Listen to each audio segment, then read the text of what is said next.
Bonsoir les enfants. L'histoire de ce soir s'intitule « La trouille du cartable ». Cette histoire, écrite et réalisée par le monde des enfants, va bientôt débuter. J'espère que tu es prêt. En attendant, j'aimerais savoir, t'es-tu brossé les dents? As-tu enfilé ton pyjama? As-tu fait un gros câlin à tes parents? Bien. À présent, attrape vite ton doudou et installe-toi confortablement dans ton lit, car notre histoire commence.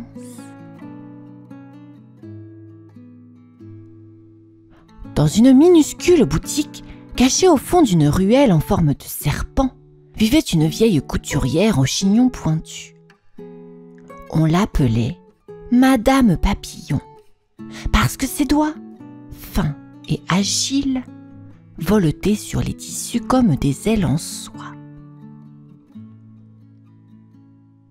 Tout autour d'elle, des bobines chantaient doucement, des aiguilles dansaient et les rubans riaient aux éclats quand elle éternuait. Un matin d'été, alors que le soleil glissait timidement sur le toit en tuiles rouges, Madame Papillon posa la dernière couture d'un tout nouveau cartable. Il était petit, moelleux, bleu nuit, avec des étoiles dorées et une fermeture éclair qui clignotait comme un sourire. Elle souffla dessus très doucement, comme pour lui dire bonjour. Et un tout petit souffle de vie entra dans le cartable. Il cligna des œillets, remua ses bretelles et poussa un cri étouffé. « Ah! Où suis-je » Madame Papillon, amusée, lui répondit en riant. « Dans mon atelier, petit. Tu es né et tu es absolument adorable. » Le cartable regarda autour de lui. Il y avait des piles de coussins, des boutons en forme d'animaux, des écharpes suspendues au plafond.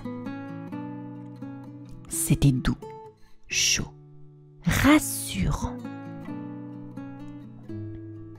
Mais quand Madame Papillon murmura « Demain, tu pars à l'école », le cartable se figea.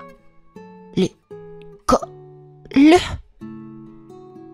Mais c'est là où vont les enfants ?» Il se mit à trembler, ses bretelles s'enroulant sur elle. Ses bretelles s'enroulant sur elle-même. « J'ai lu des choses. Ils mordent, ils courent, ils hurlent.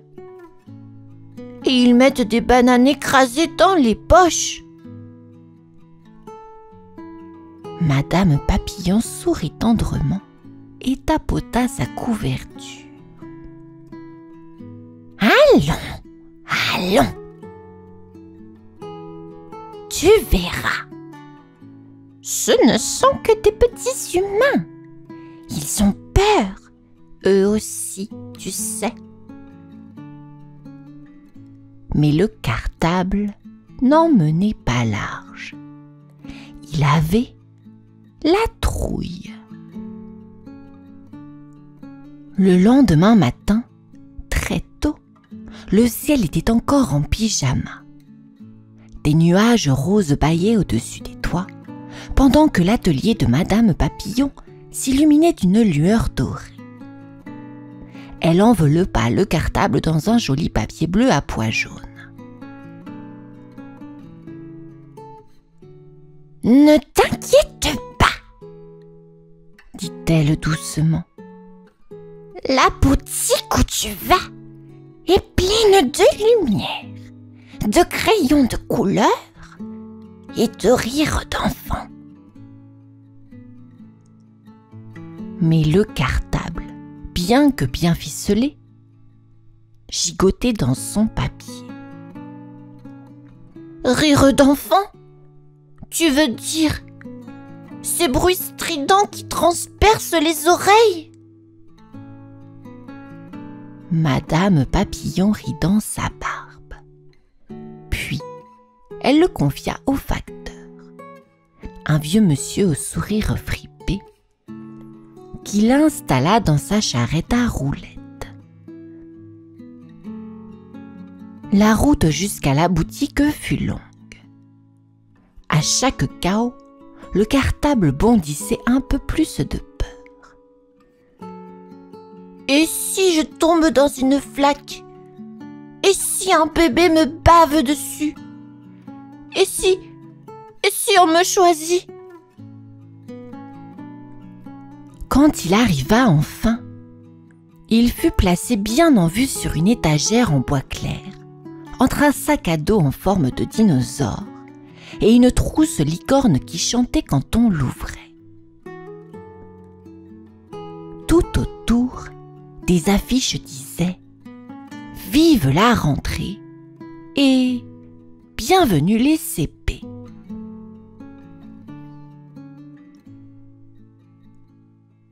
Le cartable sursauta.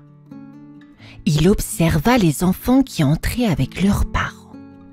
Il les vit courir, sauter et pleurer aussi. Un grand sac rouge murmura à côté de lui. « T'es nouveau, toi? T'as peur ?» Le cartable cligna de ses œillets. Un peu. Beaucoup. Passionnément. Le grand sac éclata de rire. T'inquiète pas, la rentrée, c'est la même chose pour tout le monde. Même les plus grands ont les bretelles qui tremblent ce jour-là. Mais notre petit cartable, lui, n'était pas rassuré du tout. Il se disait « S'ils me choisissent, je suis fichu. » Cela faisait 3 jours que le petit cartable attendait. 3 longs jours à entendre les portes s'ouvrir, les enfants rire ou pleurer, et les sacs partir un à un dans des bras joyeux. Lui, il restait là, immobile, avec un nœud à la fermeture. Un matin, alors que la lumière filtrait doucement à travers la vitrine embuée, il entendit une voix douce. « Regarde, Milo, et celui-là, tu en penses quoi ?» C'était une maman, avec une voix chaude comme une couverture. À côté d'elle, se tenait un petit garçon aux cheveux tout ébouriffés. Les yeux un peu tristes, les joues rouges comme des pommes timides. Il leva les yeux vers l'étagère et leurs regards se croisèrent. Le cartable sentit quelque chose de bizarre, comme un frisson, mais pas de peur, plutôt comme une petite étincelle dans la doublure. Milo s'approcha, sans un mot. Il tendit la main, effleura le tissu bleu étoilé, puis il chuchota. Il a l'air aussi inquiet que moi, celui-là. Sa maman sourit. Tu veux l'essayer? Milo hocha la tête. Il glissa ses bras dans les bretelles le cartable était fragile. Le petit cartable sentit les battements de cœur du garçon. Toc toc, toc toc, toc toc. Et, surprise, il battait au même rythme que les siens. « Il est bien !» dit Milo. Mais quand ils arrivèrent à la caisse, le cartable paniqua. « Non, non, non, c'est le moment, je vais partir avec lui !» Mais Milo, en le refermant, lui murmura doucement. « Je crois qu'on a peur tous les deux. Alors on va y aller ensemble. D'accord ?» Le cartable ne répondit pas. Il était trop ému. Mais au fond de lui, une toute petite couture se réchauffait. Le matin de la rentrée, le ciel était tout chiffonné, comme un drap pas encore réveillé. Dans la chambre de Milo, il régnait un silence étrange. Même le réveil n'osait pas trop sonner. Milo enfila son pantalon à l'envers, mit ses chaussettes dans le mauvais sens et soupira très fort. « Je veux pas y aller, » murmura-t-il. Posé près de la porte, l'écoutait. Lui non plus ne voulait pas. Son cœur en mousse battait la chamade. Toc toc, toc toc. Deux cœurs, deux angoisses, mais un seul chemin. Dans l'entrée, la maman de Milo accrocha le cartable sur ses épaules. Il était si bien ajusté, si léger, si prêt. Et pourtant, il tremblait un peu. La route jusqu'à l'école fut rapide, trop rapide. Et puis, la grille, immense, grise, froide. Elle grinça en s'ouvrant comme la bouche d'un monstre. La cour était une mer d'enfants. Ça courait, ça criait, ça s'accrochait aux jambes des parents, ça lançait des « coucou » et des « je veux rentrer ». Le cartable, agrippé au dos de Milo, voulut fuir. Il rêva de se transformer en trousse ou en mouchoir. Un petit mouchoir, discret, qui reste dans une poche. Mais Milo s'arrêta. Il inspira fort, très fort, puis il murmura, presque en secret. « T'inquiète pas, je suis là. » Et là, quelque chose changea. Le cartable sentit une chaleur douce l'envahir. Il se redressa un peu. Il aimait ce garçon aux cheveux hirsutes. Il avait une voix calme, des gestes tendres et du courage. Un maître s'approcha. « Allez, Milo, tu peux entrer maintenant. » Milo tourna la tête vers sa maman. Elle lui fit un grand sourire, un peu mouillé. Et ensemble, Milo et le cartable franchirent la ligne. Le premier pas dans la cour, le tout premier.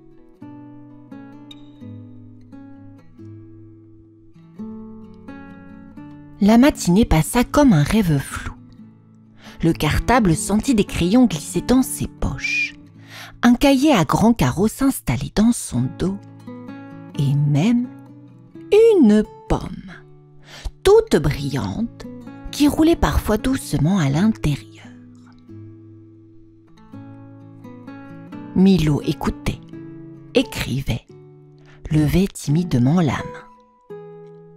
Il ne disait pas grand-chose, mais il souriait parfois. Et le cartable aussi. Enfin, intérieurement. Parce qu'un cartable qui sourit, c'est très discret. Mais midi arriva, et avec lui, la cantine. Le bruit, l'odeur, les plateaux qui s'entrechoquent, le fromage qui pique le nez, les enfants qui rient, pleurent, se lèvent, renversent. Milo posa son cartable sous la table, juste à côté de ses pieds. « Tu restes là, hein ?» chuchota-t-il. « Je reviens vite. » Le cartable voulut répondre, mais trop tard. Splash! Une compote, tombée d'un plateau maladroit, éclaboussa tout son flanc gauche. Puis un autre enfant, sans le vouloir, le poussa du pied. Il glissa, plof, le nez dans la flaque sucrée. Il était trempé, collant, rouge de honte. « C'est fini, je suis fichu !» Mais soudain, deux petites mains le soulevèrent avec délicatesse. C'était Milo. « Oh non, tu as eu un accident toi aussi !» Il l'essuya avec une serviette en papier. Puis, il sortit un mouchoir de sa poche, tapota doucement, comme on soigne un genou écorché. « Moi aussi je suis tombée tout à l'heure, mais personne n'a vu. » Le cartable cligna ses œillets, ému. Il regarda autour de lui. Un enfant pleurait car sa purée touchait ses petits pois. Un autre avait son pull à l'envers. Un dernier chantait à tue-tête pour se donner du courage. Et soudain, le cartable comprit. Les enfants aussi ont peur. Les enfants aussi sont fragiles. Et ça, c'était presque rassurant. La journée s'acheva doucement.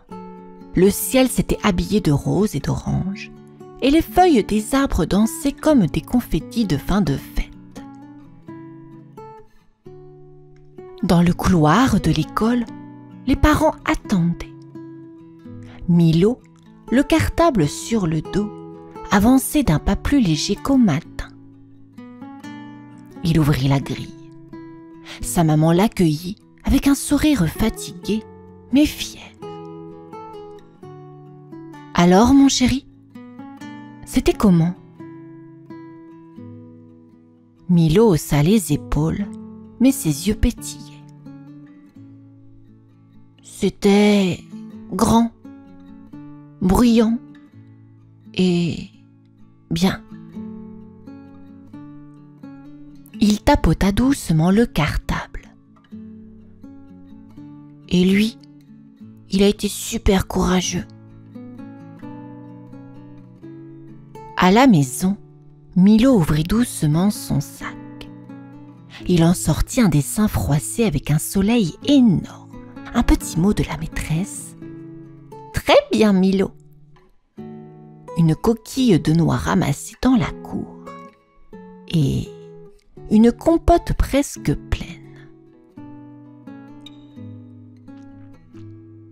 Le cartable, lui, se sentait utile, vivant, aimé. Le soir venu, dans l'obscurité paisible de la chambre, le cartable reposait près du lit. Il pensait à tout ce qu'il avait traversé. La peur, la honte, la compote, et puis cette petite main qu'il avait ramassée. Ce garçon aux cheveux fous, si doux, si vrai. Dans la pénombre, une peluche posée sur l'étagère lui demanda: Alors, t'as survécu à ta première rentrée? Le cartable sourit intérieurement. Pas seulement survécu, j'ai compris un truc. Ah bon? Quoi donc? Le cartable gonfla un peu ses coutures, fier comme un roi. Que le courage, c'est pas de ne jamais avoir peur, c'est d'y aller quand même avec la trouille.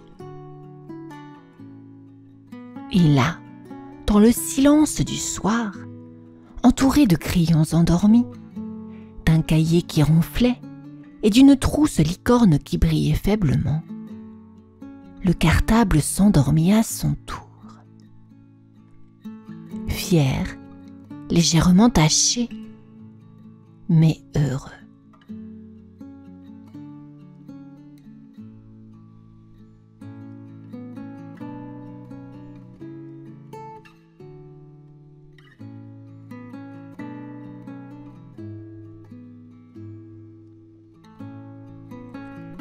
Fin de l'histoire à présent, les enfants.